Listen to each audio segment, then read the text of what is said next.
o'clock and it's time for the council day in session. We have Mr. Sikowski.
roll.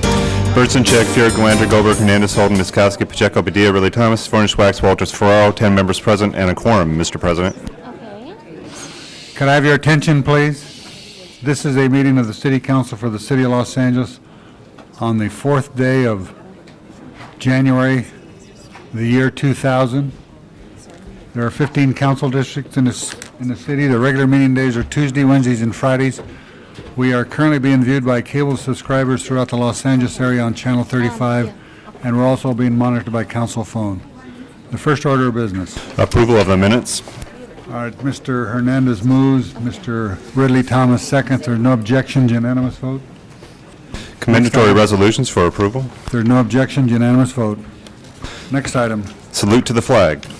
All right, as is customary, the first meeting of every month, we pledge our allegiance to the flag. And if you would remain standing, we will have the end following the flag salute, the invocation by Reverend Patrick J. Hill, Archdiocese of Los Angeles, representing the Catholic community of Los Angeles. So would everyone please stand? And Mr. Hernandez, would you lead us in the Pledge of Allegiance? Please put your right hand over your heart. Ready to begin. I pledge allegiance to the flag of the United States of America and to the republic for which it stands, one nation, under God, indivisible, with liberty and justice for all. Father Hill. Let us bow our heads in prayer.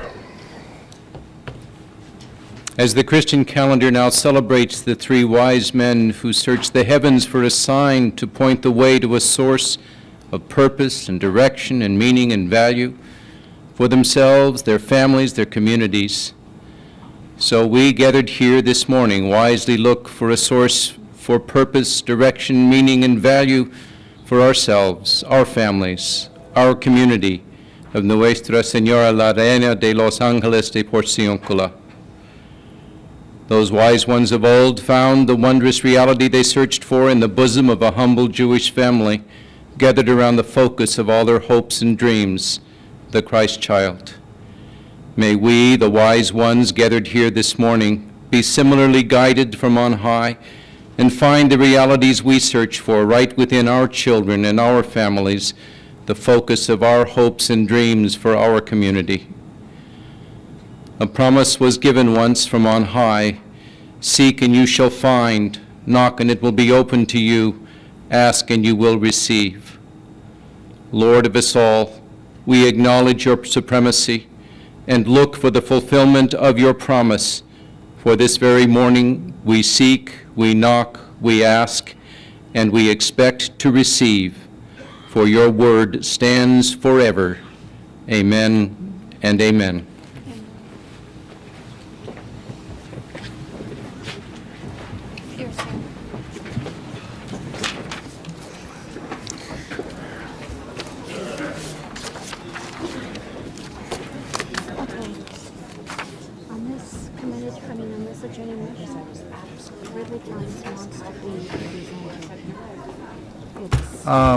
We'll do that a little later. Okay, the next item. On the regular agenda, item number 13, a request to continue that matter until January 19th. Item 13, if there's no objections, unanimous vote. Item number 1 on the regular agenda, this item had a public hearing on December 15th.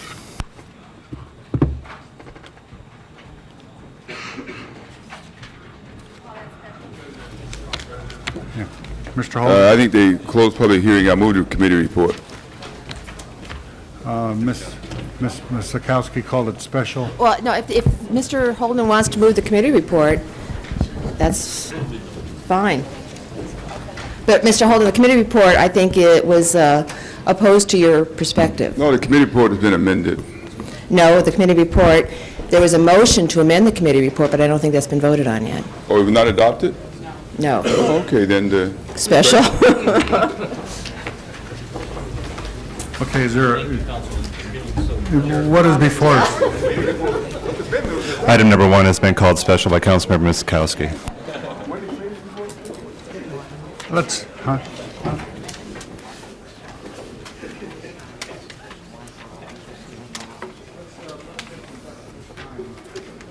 Ms. Sikowski, would you You called this special. I'm going to call on you to, Thank you, Mr. President. Item 1 is the matter in Council District 10. It is the application to allow dancing at 721 Southwestern Avenue, which is now was approved for a restaurant, was approved to have liquor sold. We had a hearing on this, and the committee had recommended to grant an appeal to not allow dancing to go forward at the club.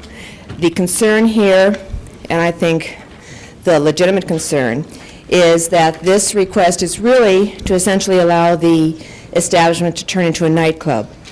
The LAPD had problems with it, had problems in the past, and this is an area which has a very high concentration of these kinds of uses.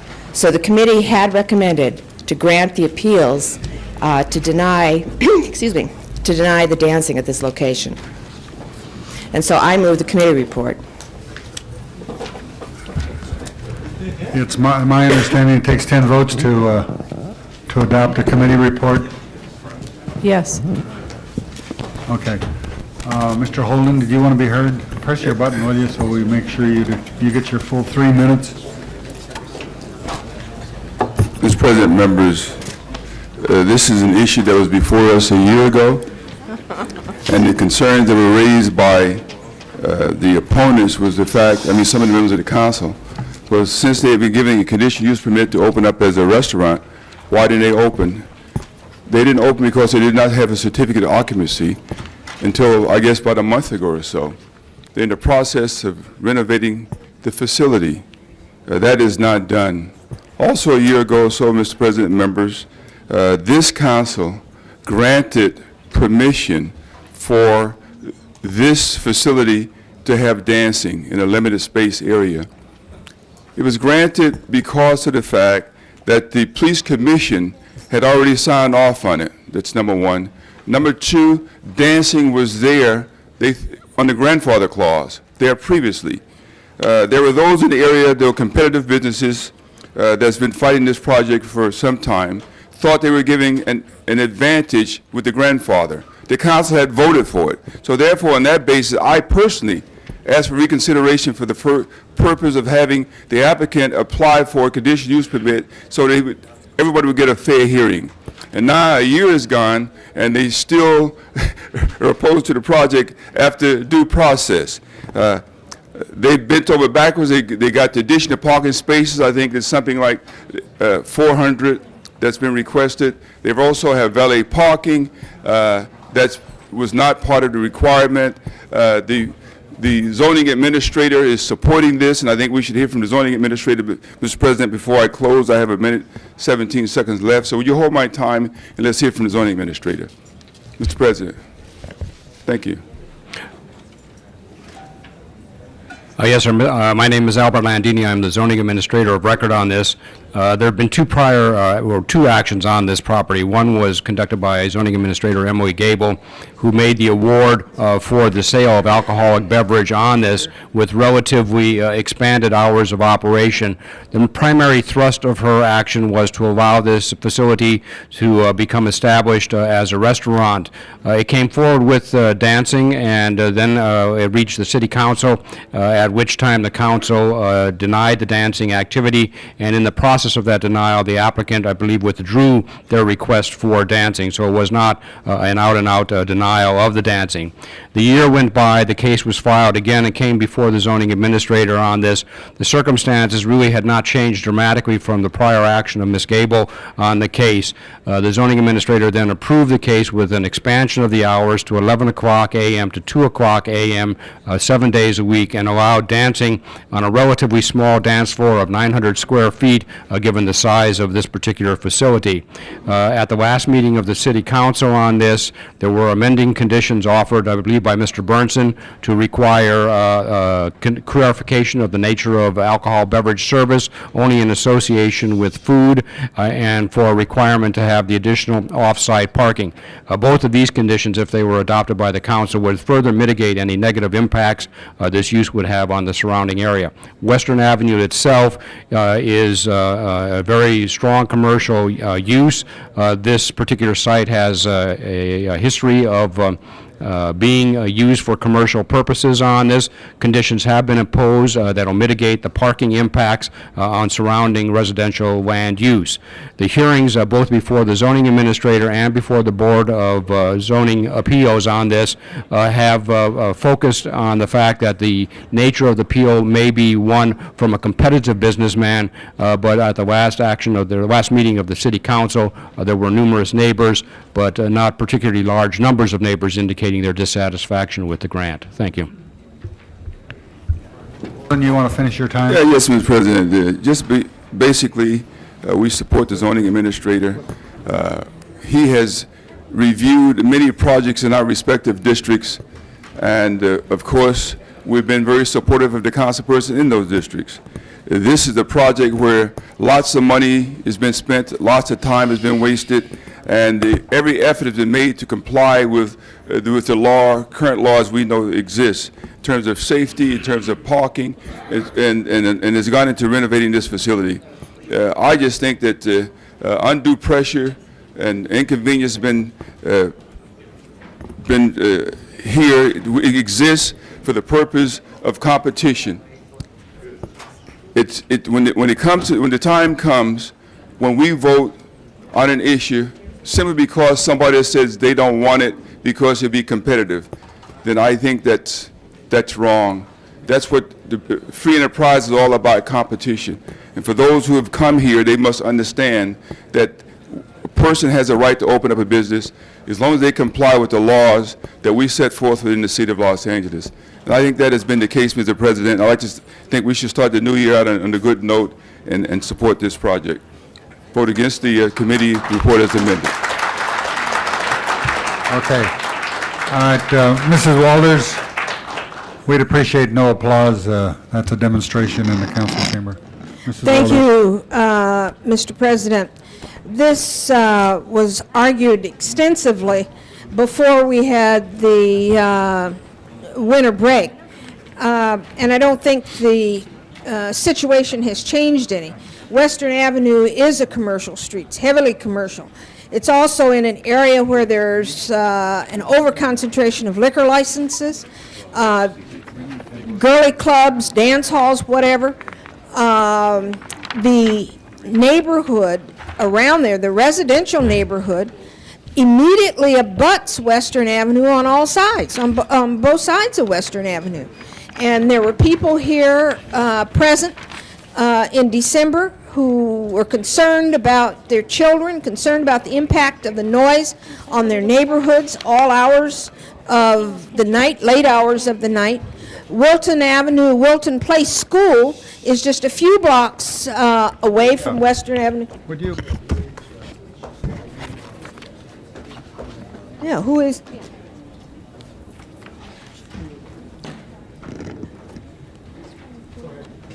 Thank you, Mr. President. Wilton Place School is just a few blocks west of Western Avenue, and some of the things that go on Western Avenue may spill over, and youngsters have to walk back and forth here. I don't think it's a place for this kind of club, for another liquor license, another nightclub in that area. It's too heavily impacted with them already. And I think council members, everybody's going to say, well, it's another council member's district. It is another council member's district, but it's part of the fabric of the city. And I think that we have to be concerned about all of the city and not just our own particular backyard. So I would urge support for Ms. Misikowski's position. Please, please, please, please. Ms. Misikowski. I just wanted to clarify for the council that on the agenda there actually are two items, A and B. A is the original Planning Committee report, which did recommend granting the appeals which were filed by adjoining neighbors, and it would deny the dance club. It would allow the restaurant to go forward as was originally approved, let them prove themselves, let them see in operation whether or not they manage this in an effective way without problems with LAPD and local vice finding that acceptable. And then, after a period of time, if it's acceptable, let them come back and ask for something additional. But I think to grant it initially, when in fact the council denied it a year ago and said only go forward with the liquor license, and that has never opened, we've never had a testing approving of this operator at this location. It is adjoining, the parking lot immediately adjoins residential apartments where people live, and having this kind of activity, a potential nightclub with late night music and entertainment and dancing is, I think, a volatile mix. So 1A is the committee report that I moved, which would grant the appeals and deny the dancing. 1B is the amended motion, which Mr. Burnson had brought in with Mr. Holden, which reverses that position and says deny the appeals and grant the case and allow the dancing to go forward. So I have moved and am moving 1A. Mr. Burnson?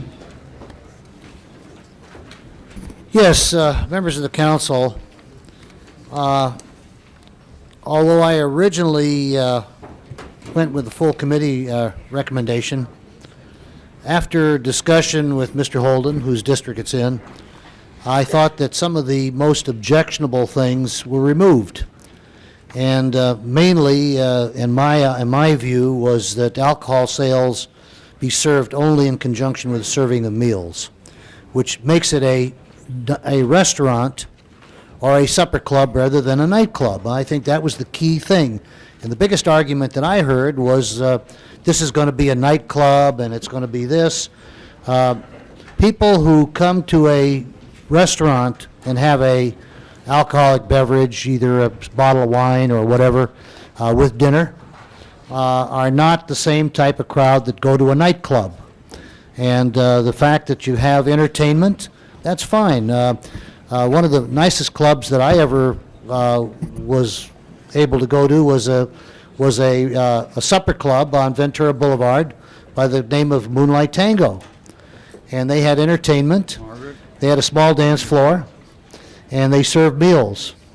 And they served excellent meals, and it was a very nice event, and it was not a problem for the community other than the parking situation, which everybody on Ventura Boulevard experiences who's in the retail business today, unfortunately.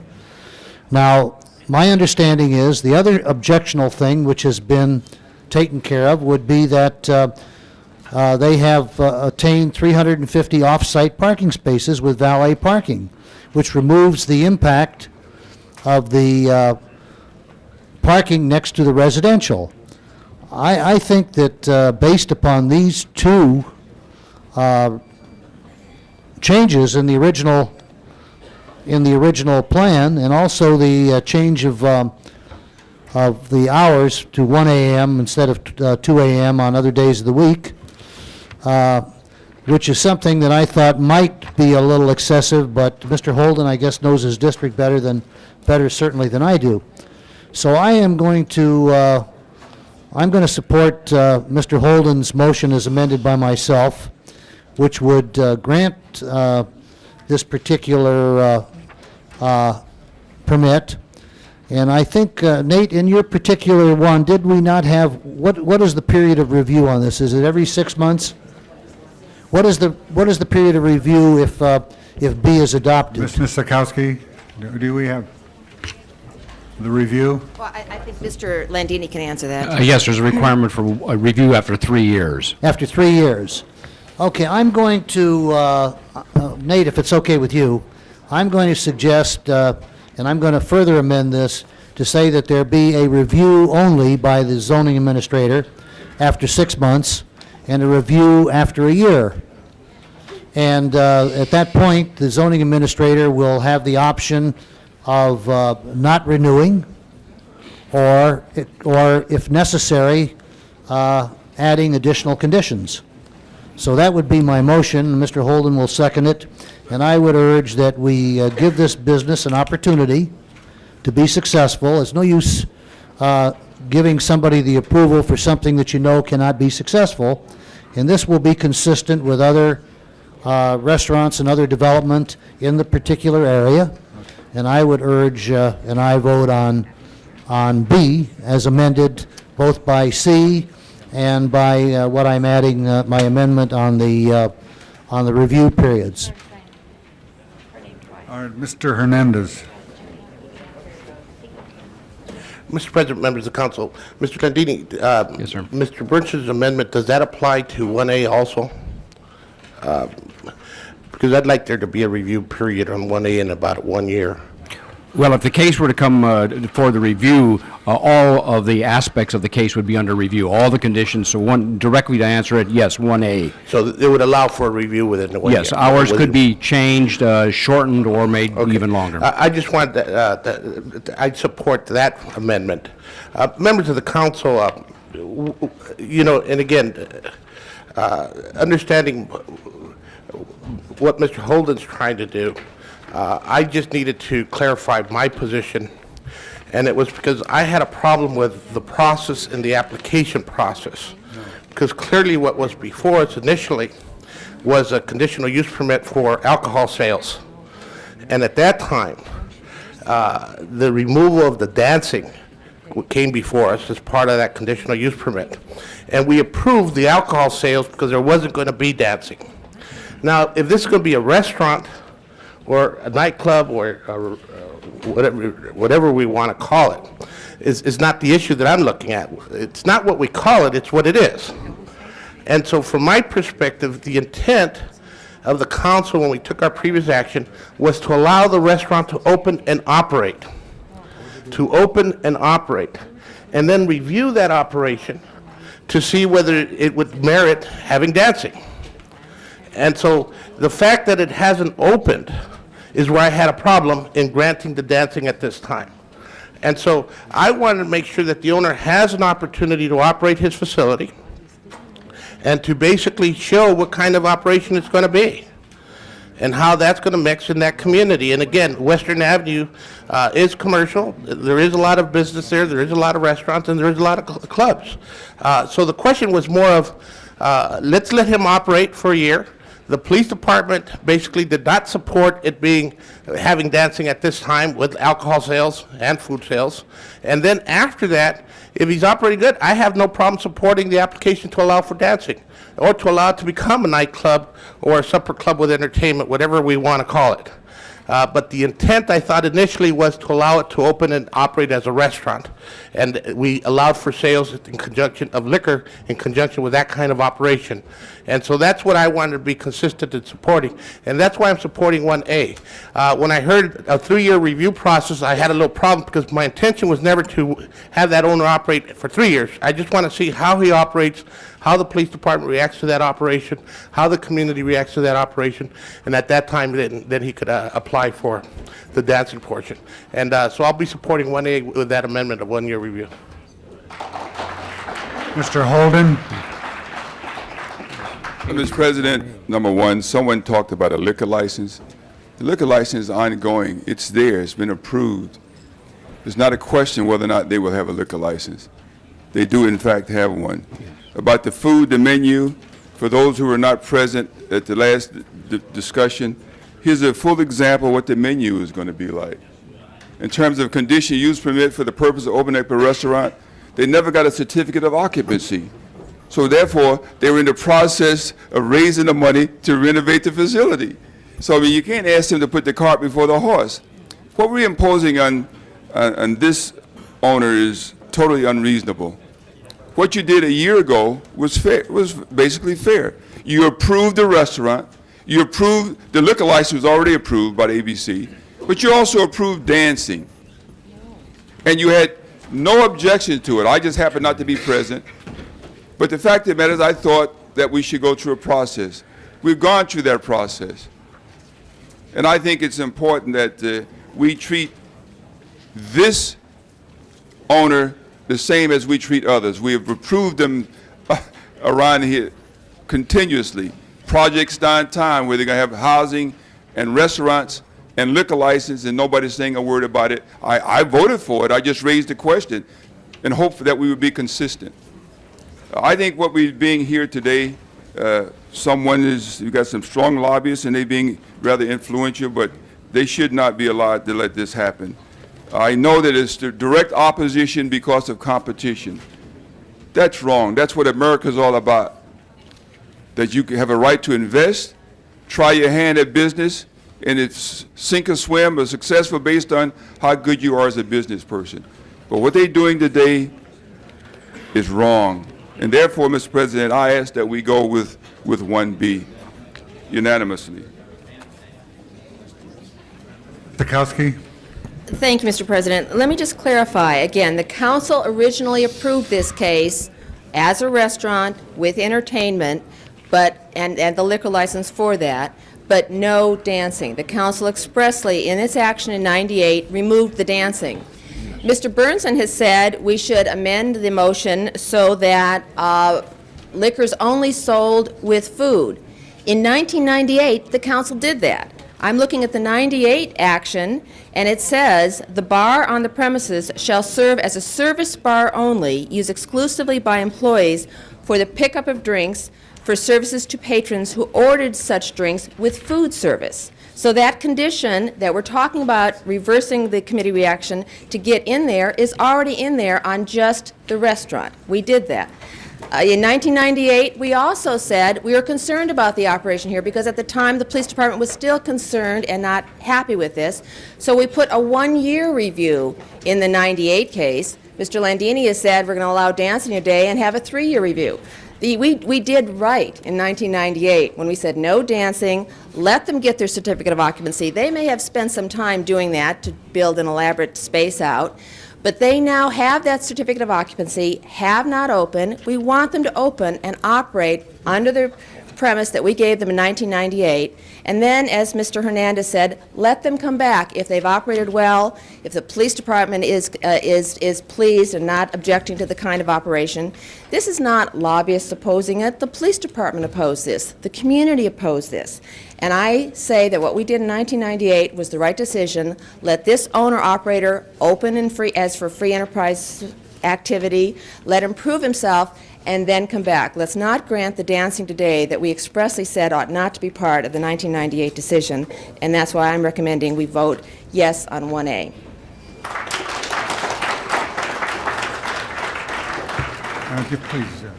Please. Mrs. Chick? Yes, I was going to move the previous question. I am moving the previous question.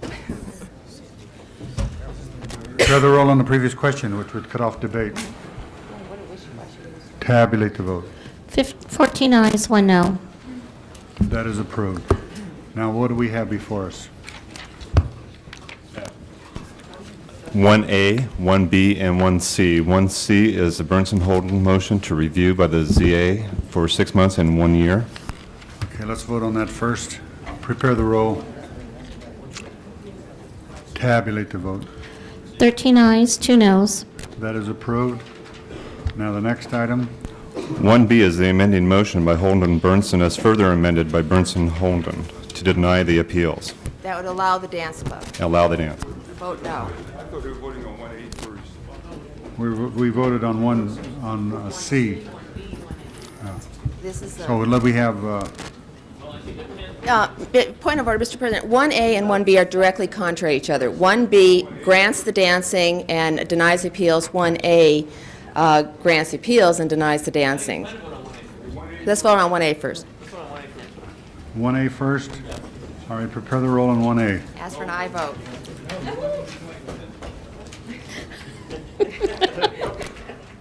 Tabulate the vote. 9 ayes, 6 noes. That, please, we're not finished on this item. Knock it off. All right. It needed 10.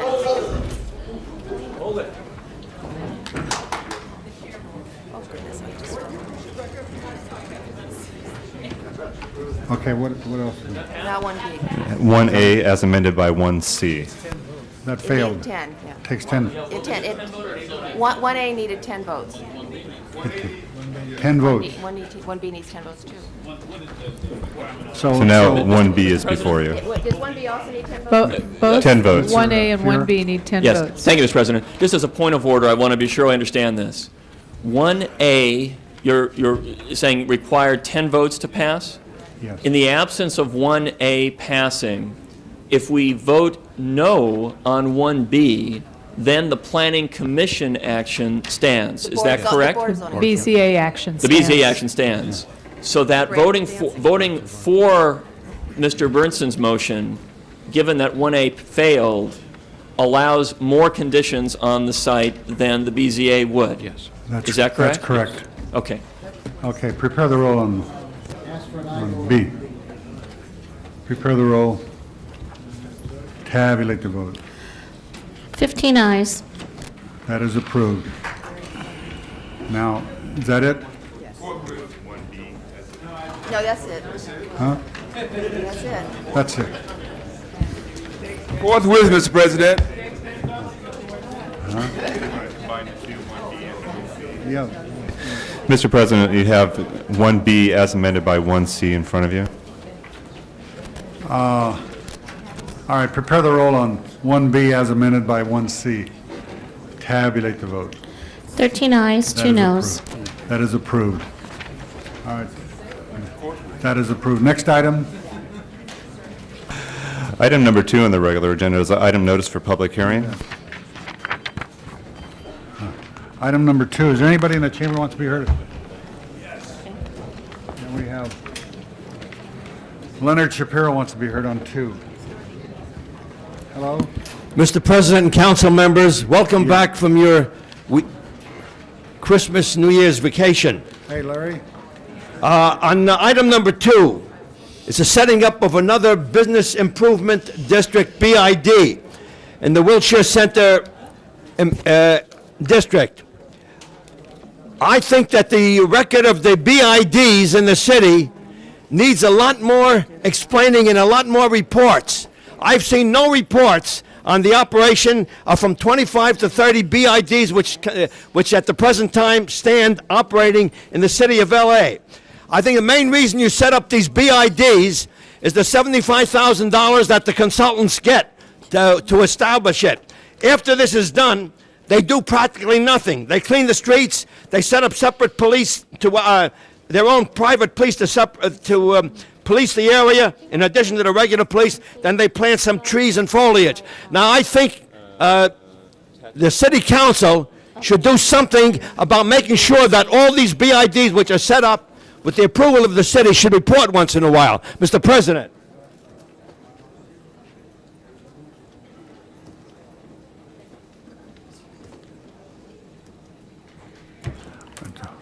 Okay, hold on a second.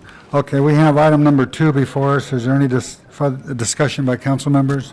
Public hearing is closed. If not, prepare the roll, tabulate the vote. 15 eyes. That is approved. Next item. Okay, Item number 3 on the regular agenda is a public convenience and necessity item in Council District 13. Public item hearing number 3, is there anybody in the chamber who wants to be heard on 3? We have no cards. Public, public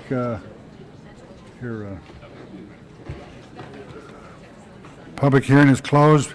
Ms. Goldberg made the motion. Prepare the roll. Tabulate the vote. 15 eyes. That is approved. Next item. Forthwith on that. Next item. Items number 4 through 16 on the regular agenda are items for which public hearings have been held. Okay, first of all, item 13, we continued that by mistake, so Mr. Wax moves reconsideration, so item 13 is before us. Are there any specials by council members? 9 is called special. 13 special?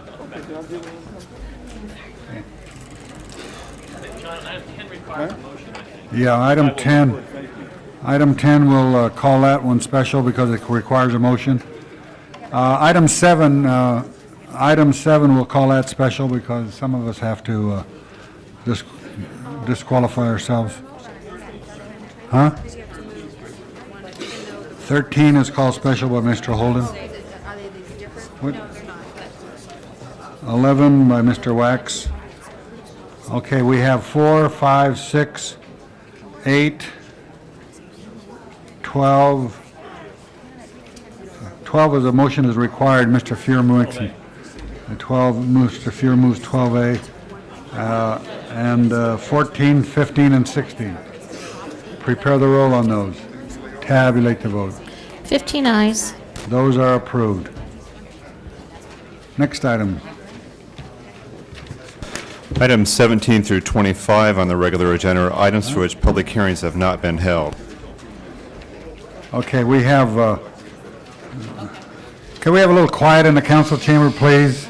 Sergeant, I think you're looking the wrong way. It's over here, it's all the noise. Okay.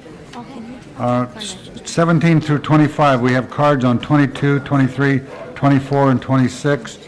Anybody else want to be heard on any of the other items? If not, the public hearing's closed on the balance. Any special by council members? Any special by council members? We're not there. If not, prepare the roll on 17 through 25 with the exception of 22, 23, 24. Tabulate the vote. 15 ayes. Those are approved. Mr. President, item number 26 is before you. That is item for which public hearing has not been held. Special, John. Okay, we'll call that special. Okay, the next item, Item number 7, called special. yeah, Rudy?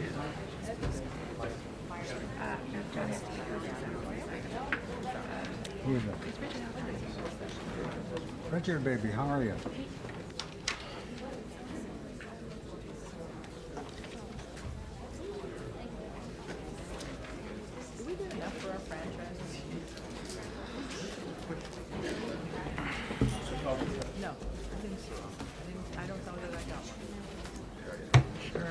We have item number 7 before us. Chair recognizes Councilman Hernandez. Okay. I just needed the city attorney on this item so I could ask some questions if he's available. Could we hold it on the desk for the city attorney to... Oh, here he is. Hopefully you'll hold my time, Mr. President. In regards to this franchise, and I'm talking about the franchise agreement, when would we be renegotiating the franchise agreement if we allow for the sale to go through? So the sale's going to happen. AT&T is now going to take over ownership of Media One. When would their franchise be up? Year 2002. 2002, in conjunction with all the other franchises. That's correct. It'd be citywide franchise renewal process. Okay. You know, members of the council, I wasn't here back in 1970 when these original franchise areas were established. I think a few of you were, but I was not. And at the time, one of the reasons I wasn't here is there was an accusation in federal court that the council had basically gerrymandered council districts in a way where the Spanish-speaking community, the Latino community did not have a voice. And there was a history of that. And when these franchise agreements were established, what you need to know is some franchises have like 200,000 households, which gives them a huge subscriber pool for purposes of marketing. And one franchise in Boyle Heights has a pool of 20,000 homes. And that pool has the largest group of public housing units, percentage-wise, and it allows really for 16,000 homes that don't have public housing units, which makes it a much more difficult market to basically make a profit in. And why it is that that happened, I have no idea. But there was some inequity established on our developing some boundaries for franchises. And I think that one of the arguments you're going to hear today from the public is how do we start dealing with the correction of those inequities. Now, I don't think we do it at this time because it's just a transfer of ownership. But I think notice has to be served that this council is going to have to deal with that issue.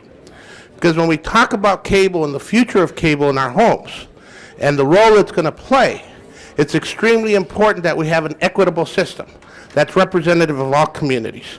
And I just wanted to make that point, but before I took a vote on this, I want to know when we were going to start dealing with that. And I think that Mr.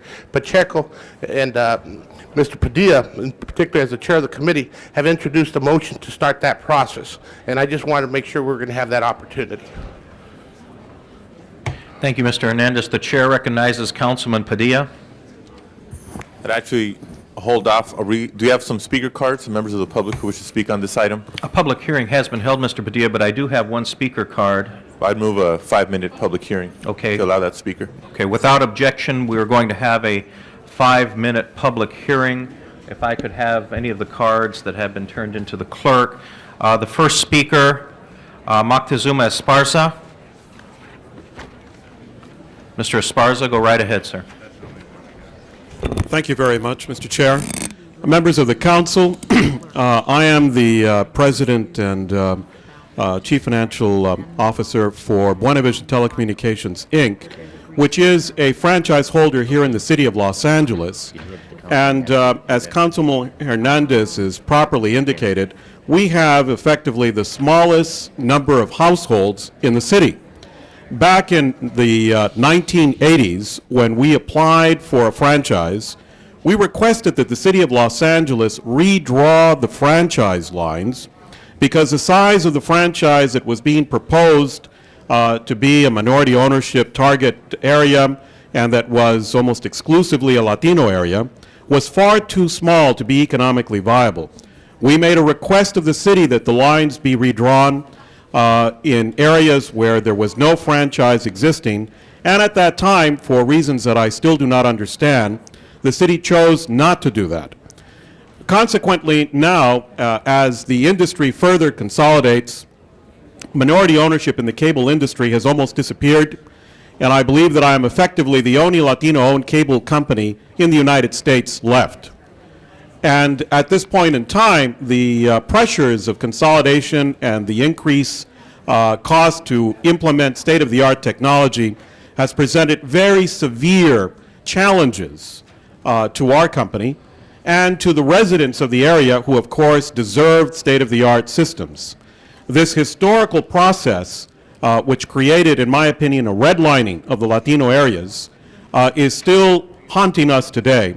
And it is my hope that the City Council will take that into consideration as it looks forward to refranchising and any additional changes in ownership that reflect this further consolidation of cable companies in the industry and in the City of Los Angeles in particular. Thank you very much. Thank you, sir. I have no other speakers' cards on this item, so I would like to go back to recognizing council members. The chair recognizes Councilman Padilla. Thank you, Mr. President. I actually have 2 items. First of all, I'd like to thank the speaker for his comments and historical perspective when it comes to cable franchising in the city of Los Angeles. But like Councilmember Hernandez, I agree that today is not the time to address that particular issue, but I will call the public's attention and colleagues your attention to a motion which I introduced and was adopted by this council on December 17th, which initiated the refranchising negotiations process for the city of Los Angeles. And in that motion, I do call upon the ITA to consider even changing the number of franchise areas that we have throughout the city, the size of the franchise areas, not only geographically, but in terms of customer base. So we are opening up maybe even a Pandora's box here as we move into the negotiations for the refranchising process, which will take place over the next couple of years. The second item I wanted to discuss is actually a question for the city attorney, and that is prior to the holiday break, the deadline passed for the council to formally act on this transfer.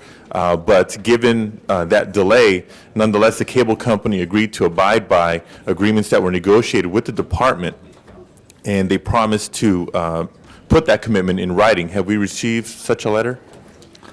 Yes, Councilman, we do have a letter. It's addressed to Jesse Juarez, the general manager of ITA, and it's signed by Perry Parks.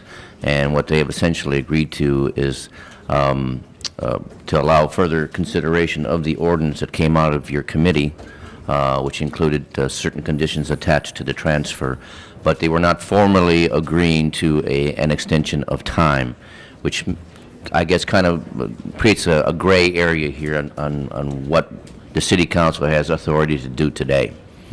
But clearly, in your opinion, does the bottom line mean that they agreed to the conditions that they negotiated and agreed to with the department? That is correct. And they're making such a commitment. I just wanted to call attention to that letter and ask that be placed as part of this council file. Thank you very much. Thank you, Councilman Padilla. The chair recognizes Councilwoman Goldberg. Yes, I'm very glad that this is happening and this review is happening, because I do believe there's been significant redlining in this area, in this city, not just in this city, but throughout the country. And I think the results has been to negatively impact some neighborhoods that couldn't get service at all for a while, and then couldn't get as good a service as other areas, and then finally certainly has had an impact on minority business owners who wanted to be viable, but who had franchise areas that were much too small. I would really urge that we hold this off and send it to committee, and ask that the look at this area be a part of this review that you're doing, not by way of preventing this from happening, but as a case study. I think this is a perfect case study for a review, and I'm wondering why we don't send it to committee. Is there would delay cause any harm? I think the case study of this, not here, but in front of a committee, would allow for a full hearing, and I think it would be very helpful to understand this particular one, which I think is the most egregious, although certainly Eagle Rock and the area that serves Echo Park and Highland Park is another area that had huge problems also. But many areas had these problems. I think this is the most egregious because of the very small size of it, and I think it would be a terrific case study. So I'm wondering if there's no harm, I mean, looking at the city attorney, in delay for a few weeks,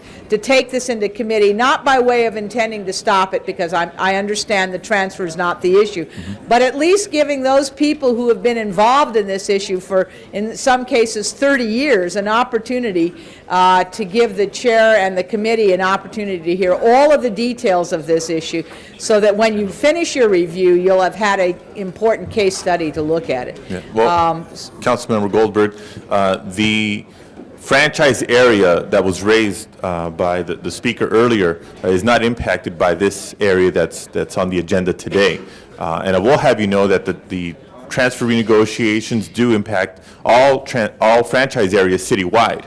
As part of the motion that initiated the negotiations, I do ask for report backs on a regular basis on the status of those negotiations. So we'll be looking not at this one particular area as a case study, but all of the city of Los Angeles concurrently. All right. I just think that we do routinely, unfortunately, a lot of things in this area, and sometimes holding up a very large light to them is edifying as we look to make policy, because in 2 years we really can make a difference, and I think we have a lot to do to get ready for that.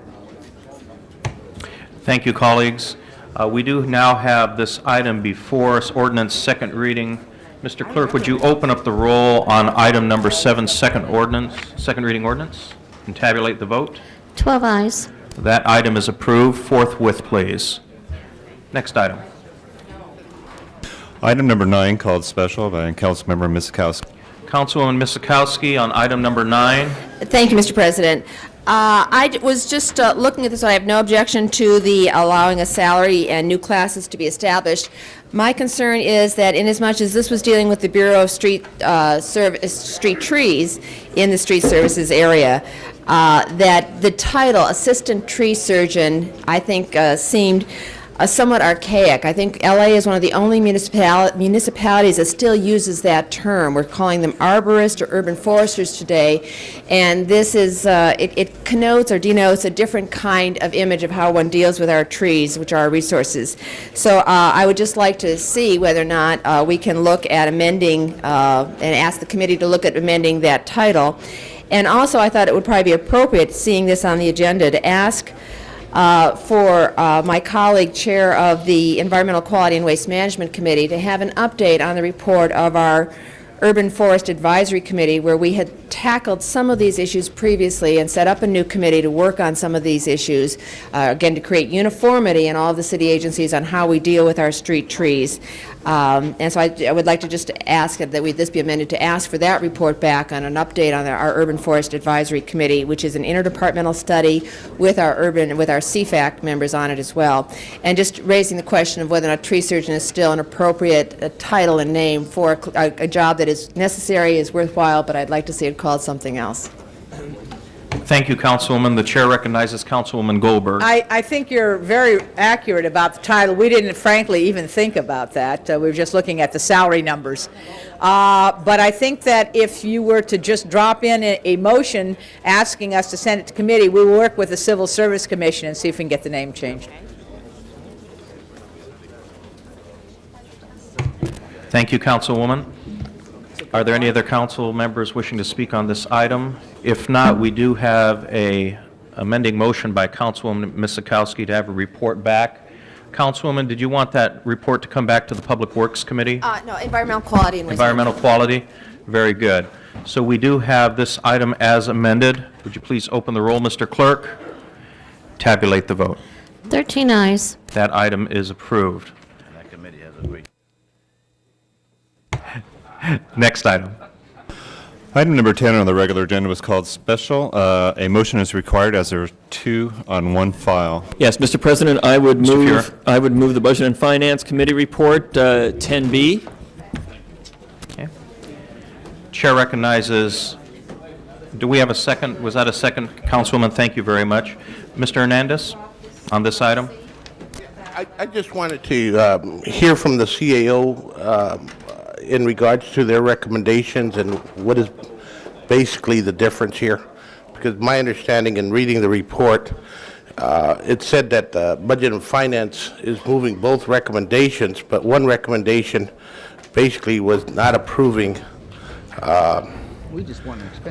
raising the cap to 1.5 million, and I wanted to understand that difference.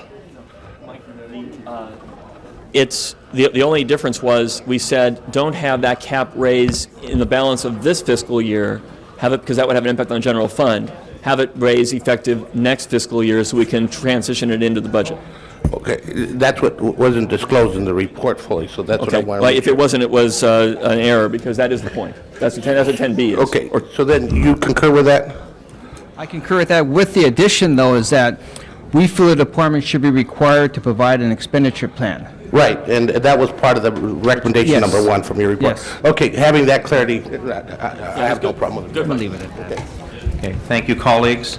We do have this item before us. Any other colleagues we wish to speak on this item? Seeing none, Mr. Clerk, would you open up the roll on this item and tabulate the vote?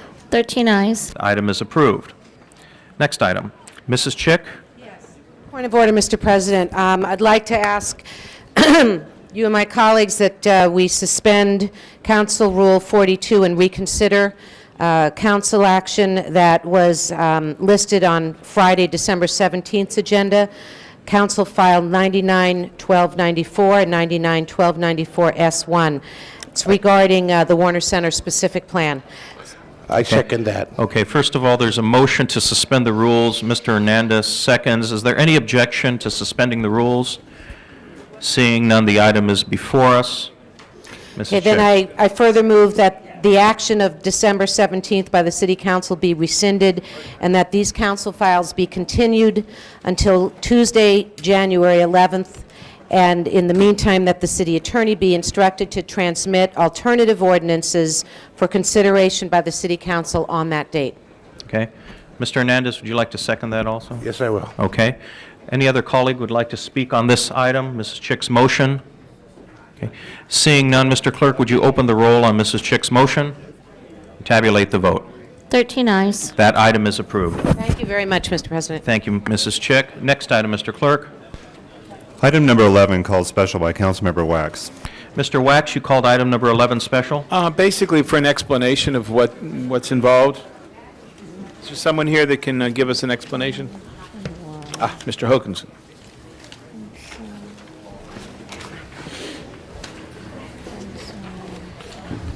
With regards to item 11, I believe it's a receive and file item because we had, the council had previously authorized $1.3 million additions to the contractual service account for outside counsel. I can answer any specific questions you have.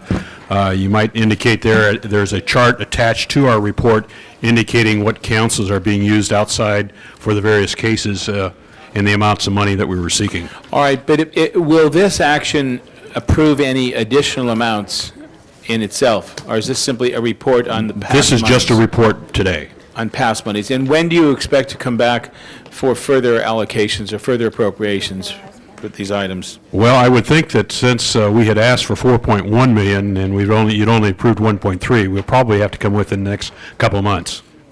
All right, then I think that would probably be the appropriate time to take a careful look. I voted on the last allocation against it, and I'm concerned that we're just continuing to spend an unnecessary amount, but since this is only a report of what has been spent, the debate is probably best had when the next request for a further allocation comes. All right.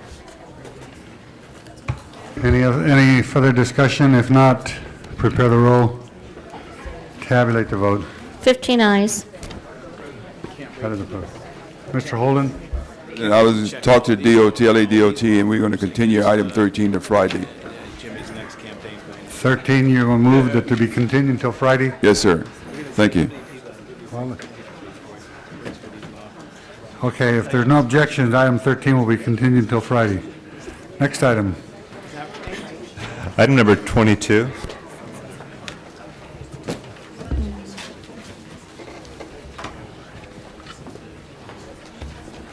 Leonard Shapiro. Oh, another one? What was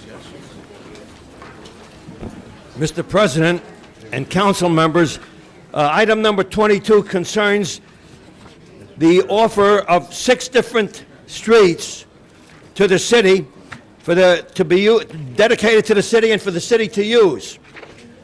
Now, I don't know how many miles are involved, even though the diagrams are shown in this report, but I do know this. Now, we have 6,500 miles of road in the city of Los Angeles. And last year, approximately 200 miles were resurfaced.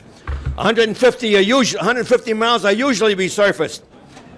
Now, if we can't take care of the 6,500 miles, and half of this 6,500 miles are in complete disrepairs, and a good couple of thousand of it cannot be repaired because they've been let go too far. If we can't handle what we got, why are we taking on new streets? Why are we taking new streets? There's reasons for each one of these. They're giving them to the city, but as soon as the city gets it, that's more streets to maintain. And my point is this again, just to reiterate. You can't take care of what you got. Why are you taking on more, Mr. President? Okay, the public hearing is closed on item 22. We need a motion on this. Mr. Burnson? Yeah, I'll move it, and let me just explain for the benefit of the public that these, I think, on all cases, are streets that are already dedicated city streets. These are dedications that may be required for improvements or widening or whatever the case may be in the future with future development, which is paid for by the developer. So I'd ask for an aye vote, and I'll move approval. All right, Mr. Hernandez? Yeah, I was just going to mention that the 2 sites in my district and the 1 site across the street from my district all have pending projects right now, and the developer's paying for those dedications and those improvements. Not new streets. Not new streets. Okay, Mr. Burnson moved on this item, so prepare the roll, tabulate the vote. 15 eyes. That is approved. Next item. Item number 23. Mr. Shapiro. Mr. President, the police department is calling for $750,000 to be shifted from the uniform account to paying overtime, accumulated overtime. And they anticipate that this will not be enough at the year end. They're going to be $925,000 in the hole in accumulated overtime. I do not understand why the budget can't put in the correct amount at the beginning of the year. They put in $2.4 million, and it's lacking. It should have been $3.3 million. I understand the use of overtime. They say because you can't recruit enough officers, and because you can't recruit enough officers, it's posing a big problem. I think the city council should become aware of the big problem that's happening right now, because you can't get enough officers to join your classes and add on to the police force, even though you have enough money appropriated for the police force, and it's costing you more money in overtime, which is not the way to go. I think some committee should think about being formed and organized and find out why the police department is having this type of trouble, Mr. President. Last day for any action where Well, you want to continue until Wednesday then? That's fine. Yeah. Next week. Okay. Okay. All right, public hearing is closed. Mr. Burnson? This is one of those times that I agree with Mr. Shapiro. There is something wrong with the process when the chief of police is calling for more officers and can't get approvals. And I know of a number of cases where we have very qualified candidates that are being held up and not being processed. Takes months to get through the process. There's something wrong with the system. One of the things that we do when we approve overtime is we pay more money than the cost of a regular officer would be. So I'm going to support this, but I would urge that personnel look into what the problem is, why they're not being processed, and I'm sure that Ms. Goldberg will take care of that. Thank you. Okay, prepare the roll on 23. Tabulate the vote. 15 ayes. That is approved. Next item. Item number 24. 12 ayes. Mr. Shapiro. Mr. President, item 24 concerns the fact that Alec Padilla has discovered that a trailer park epitomizes the definition of slum housing. There's no question about it, the way it's described here, that it does lack basic maintenance and it's got to be done. And that he's making the proposal that this be checked into and you come back with an immediate answer on this housing shortage. Well, this is a short-range answer. That was one particular place was called to the attention of one council person, and this council person determined that he's going to take care of this individual problem. Good. I'm all for everybody doing that, but there's got to be a long-range problem set up by the city council where everybody takes charge and takes care of things like this that do happen, because the condition of the homeless people in the city of LA is atrocious. It's that nobody wants to even go 2-3 blocks away from the city to see how people, human beings, are living in the city. You have a homeless organization, and they make believe that the homeless people don't exist.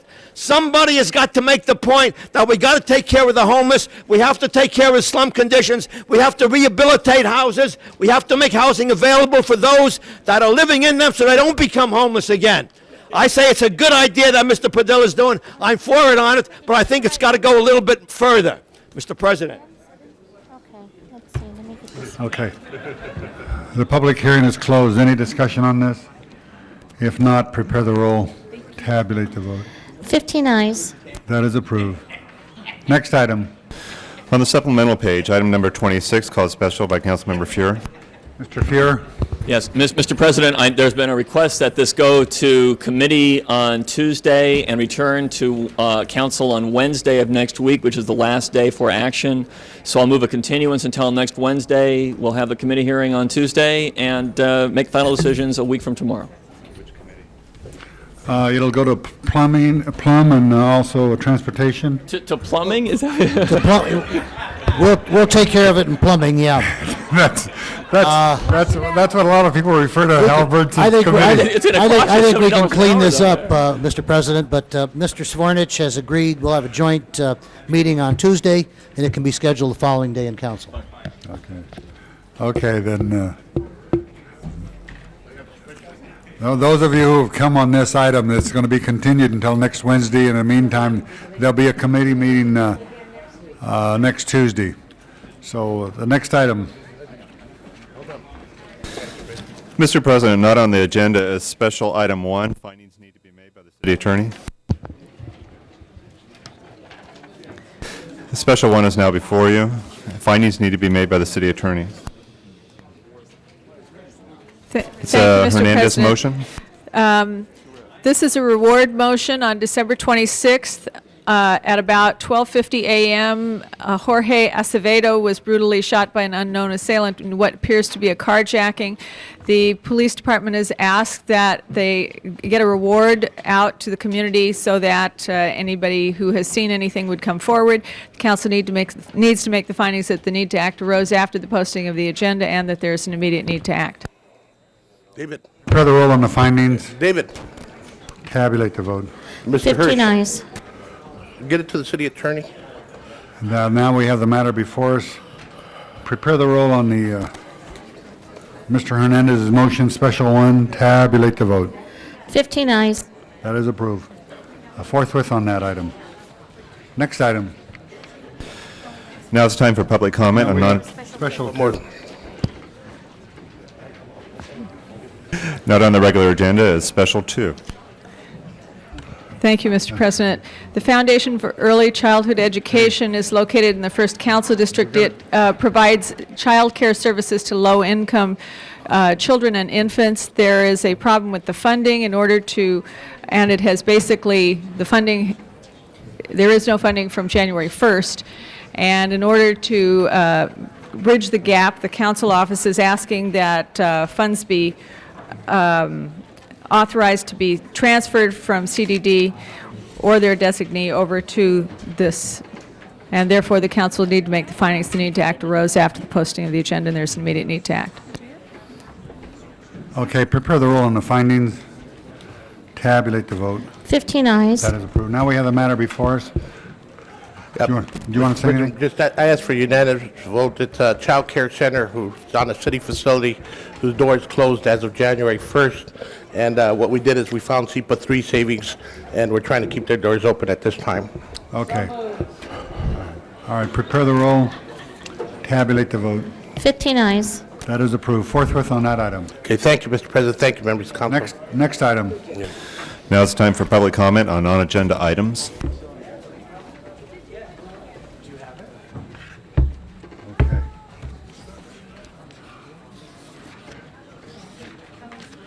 Jeffrey Prang.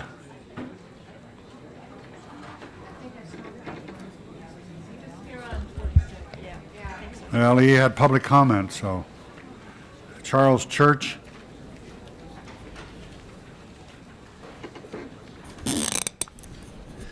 Mr. President, I'd like to talk to you about misdemeanor bench warrants. Misdemeanor bench warrants in Los Angeles County, for all practical purposes, have been ignored for years.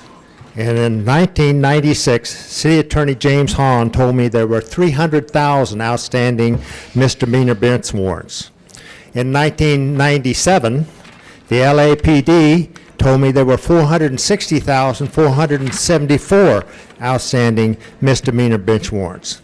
Last year, at the Sherman Oaks Homeowners Association, I asked Chief Parks, how many outstanding misdemeanor bench warrants are there? He replied, he gave it in 2 parts.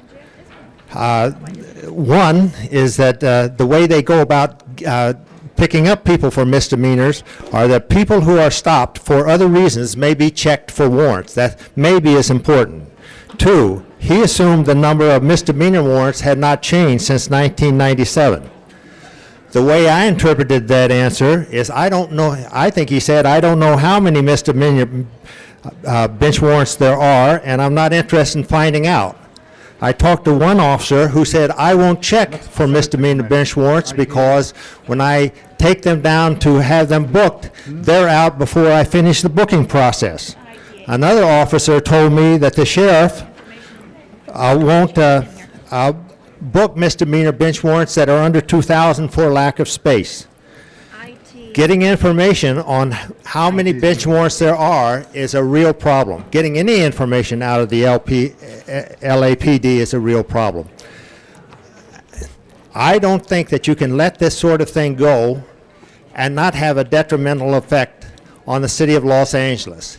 If we want to do something about crime, why don't we pick up the criminals? They are staying at home and we don't bother them. Thank you very much.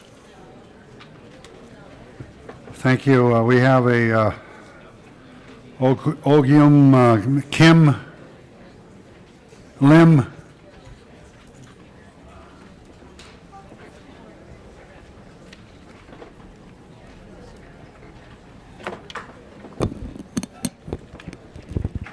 This is for item number 2. Item number 2, did you want to be heard on? Yes. We already took care of that. I understand. I didn't know how this procedure was going, so I was, kind of, I thought, I came here, I thought maybe this was going to be discussed in a read a small, audience and, just the people who are just involved with this matter. But this is first time that I ever come to this kind of, meeting. So, well, I made a mistake, and here I would like to, if there is any chance, I would like to rectify it. Well, it's about this, so-called Wilshire District. Ms. Lim, why don't we have you talk with Mr. Holden's office? Uh-huh. Where's Mr. Holden? Is there somebody from Mr. Holden's office?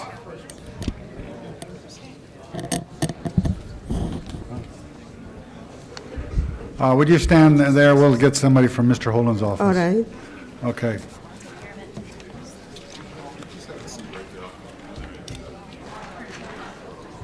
All right, Dwayne Sandberg.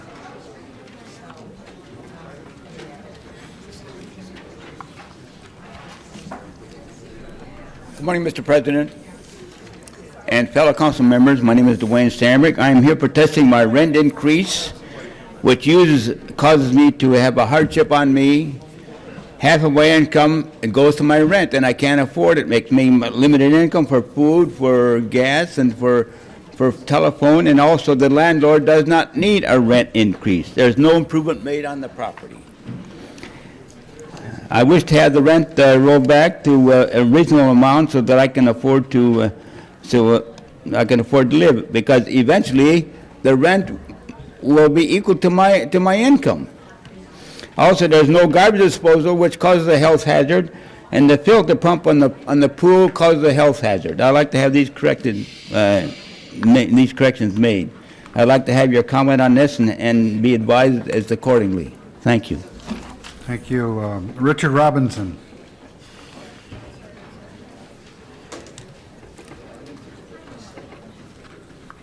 Mr. President, members of council, the federal budget is balanced. President Clinton has a budget surplus. A tax break soon will be had as the national debt is paid. So, get back to work. I'm on my way to New York, sir. Y2K is over. Spaceship Earth seems to be in good shape. Thank you. Leonard Shapiro. Mr. President and ladies and gentlemen of the City Council, you had just heard Mr. Charles Church talk to you about the building up disrespectful law and order that exists in the city of LA. We just came from the police commission where they postponed their meeting for lack of a quorum today. But we spoke there last week. Last week, Dean Hansel, member of the board, when he heard my comments about 460,000 bench warrants existing for misdemeanors in the city of LA, said, let's put this on the agenda, let's discuss it on the police commission. They have had opportunity to discuss it many times. So has the city council. But nobody has decided that it's important that there's 460,476 misdemeanor warrants outstanding. Mr. Church first became acquainted with this when one man who had been guilty of hit and run in 2 cases, driving while under the influence, smashed through his door of his house and demolished 2 cars that he had in there, was given him a misdemeanor, told to report in court, got a warrant, and then nothing happens. Nothing has happened for the last 4 or 5 years. He found out that nothing is happening with all misdemeanors. We find out that each year the city handles about 20,000 misdemeanor warrants, 20,652 the last year, 1997. But they have 460,000 outstanding. That means in 23 years, you'll finally handle all the misdemeanor warrants. I say something's got to be done. If the police commission refuses to do anything about this, then the city council has to do something. Either dismiss the bench warrants completely, or make sure that the police department is interested in bringing it to a head. They have had an example where in 1997, a due diligence report of Max Kirstein found out that people are incarcerated in jail and nobody bothers to check on the records to see if there's any misdemeanors or felony warrants against them. How can this go on? How can we encourage the law and order disrespect that we got? Even though Miss Cindy Mizikowski thinks it's funny, I don't think this is funny at all. I think something must be done, and you cannot run and hide anymore from it. Charles Church gave you the figures. I'm repeating the figures. How can you allow bench warrants to be issued by judges of the municipal and the Superior Court and then ignore it? And the people thumb their nose at you. They say, give us all the bench warrants you want. We're not going to obey them. The net effect is only honest people pay their fines. And you're giving out tickets and citations to everybody in the hopes that you'll have enough honest people, not dishonest people. But if you cannot look away. There's a prison problem. There's a problem in who's in jail. There's a problem on what's going to happen about these things. I think it's in the city council's jurisdiction. I don't think you can leave it up to the police commission. They promised me they would bring it on the agenda this week, but it's not being discussed. I hope it gets discussed next time, but it's something that you can't run away from, Mr. President. Okay, is there anyone else who wants to be heard on the public comment? Have no more cards, so the public comment period is closed. Next item. Motions for posting and referral. There's no objections, unanimous vote. Council members request to be excused from council sessions. Councilmember Ridley Thomas requests to be excused on Friday, January 14th. This meets policy.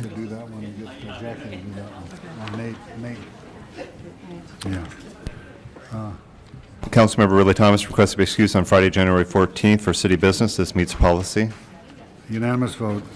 Councilmember Chick requests to be excused on January 7th to arrive at 11 a.m., January 14th to depart at 11:15, January 21st to depart at 12:15, February 22nd to leave at 11:30, and March 3rd to arrive at 10:30 for city business. Meets policy.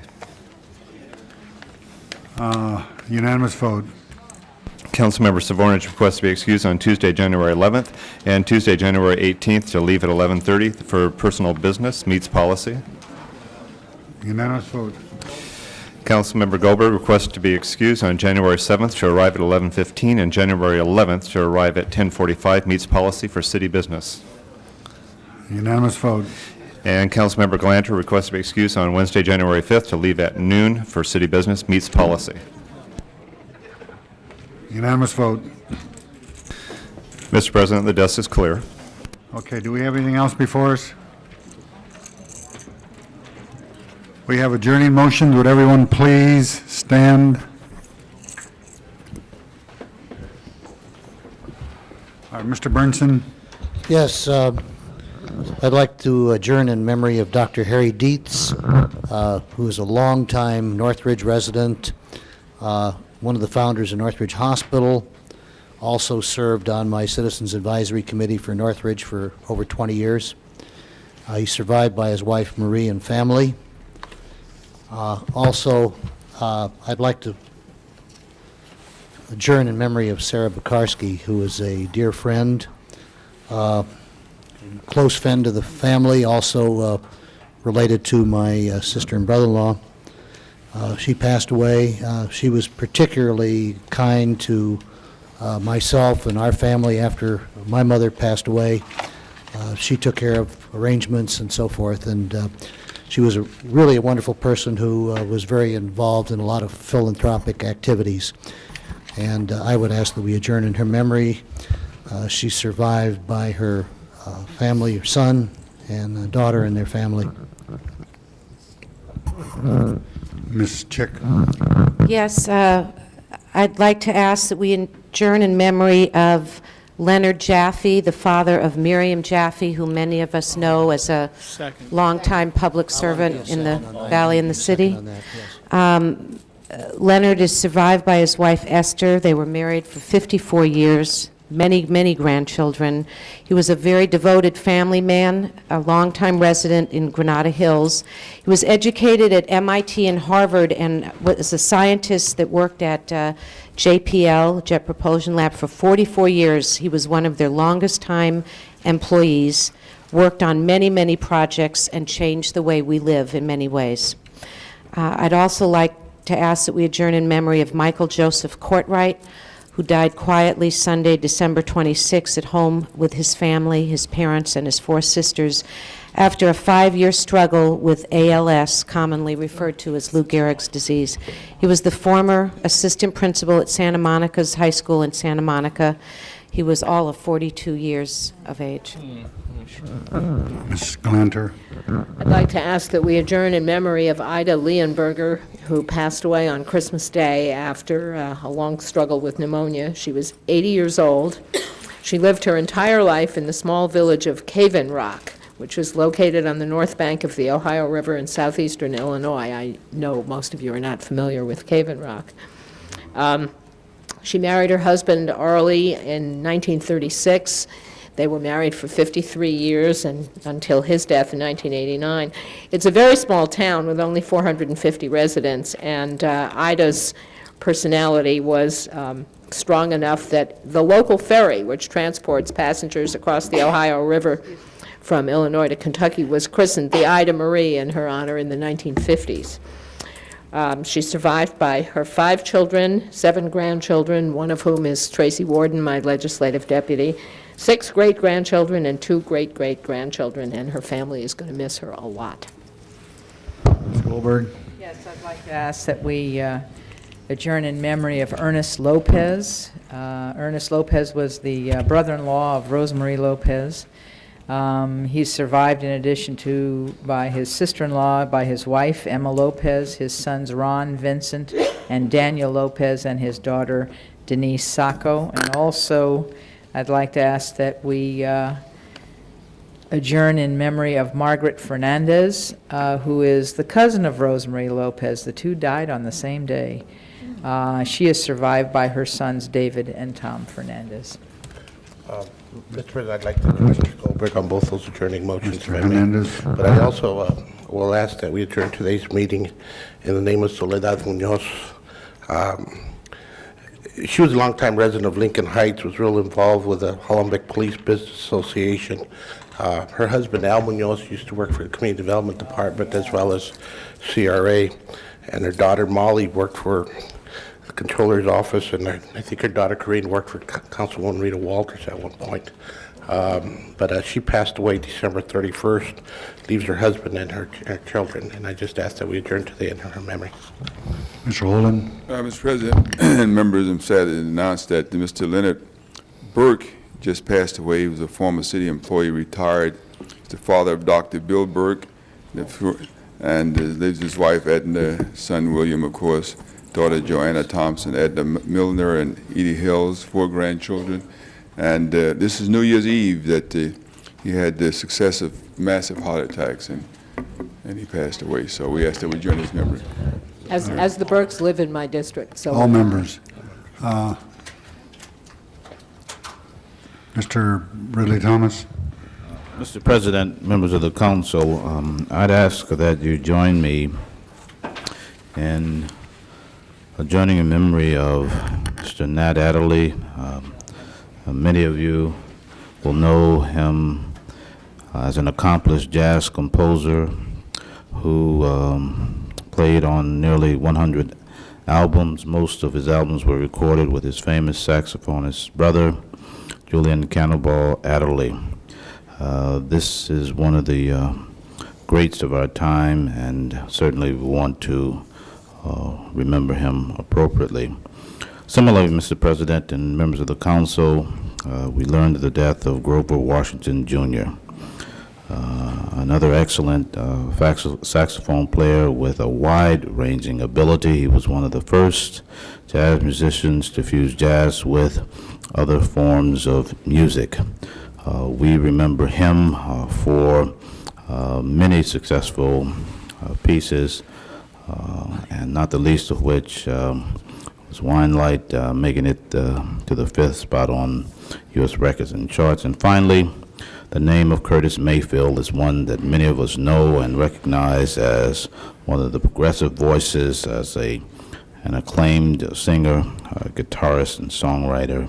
Sang many of the R&B songs that made life more meaningful in the 60s and parts of the 70s and on throughout. He's known as a Grammy legend, and many of us will think fondly when we think of his work. He's survived by his wife, Thea, his mother, several sisters and brothers, and grandchildren, and we just simply wish to make our sentiments known as he blessed us all with his music.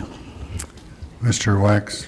Yes, Mr. President, I have several. Unfortunately, Stanley Meyer, who we all know as the beloved husband of Dodo Meyer, and also the person who really produced and owned a Dragnet series, among many, many others. He was a very important person in his field, but he was also a very devoted husband to Dodo Meyer, whom we all know as for many, many years for her great service to the city. And I'll give the clerk the pertinent information.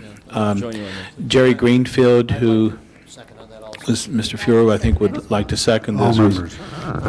President of the Laurel Hills Homeowner Association for a long time and very active in his community, passed unexpectedly. Valentino Panacea, who's the father of Captain Panacea and also Patty Panacea. I didn't know we had done that. And then I read in the paper where Joe Roos had passed away.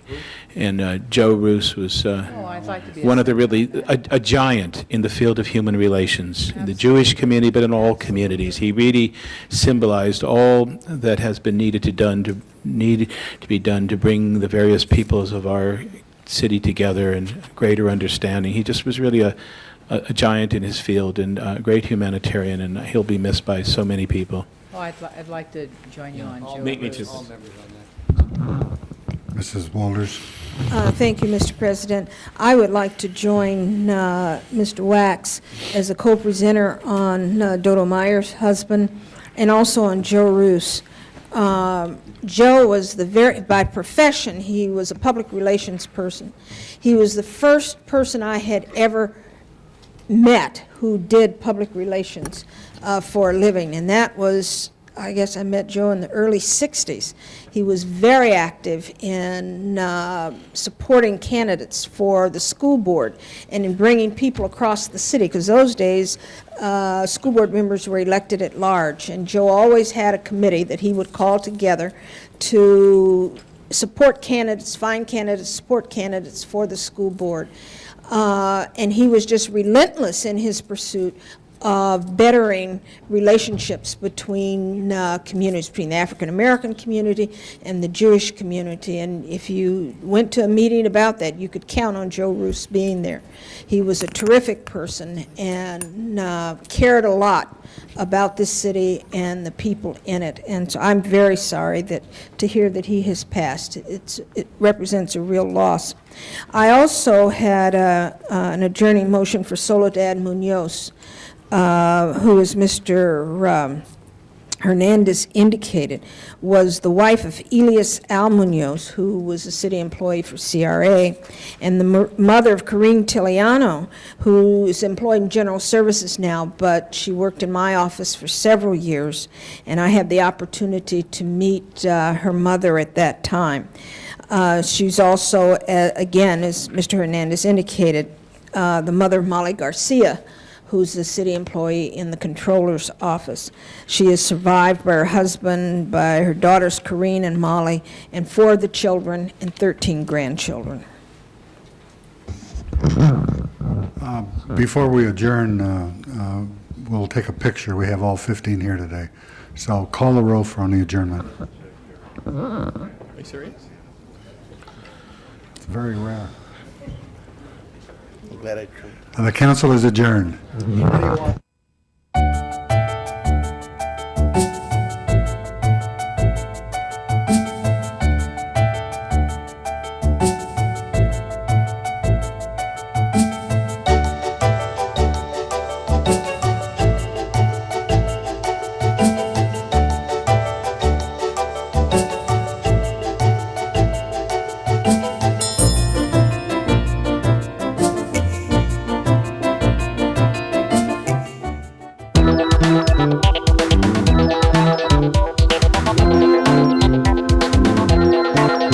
You are watching LA City View, Channel 35. Your city, your channel.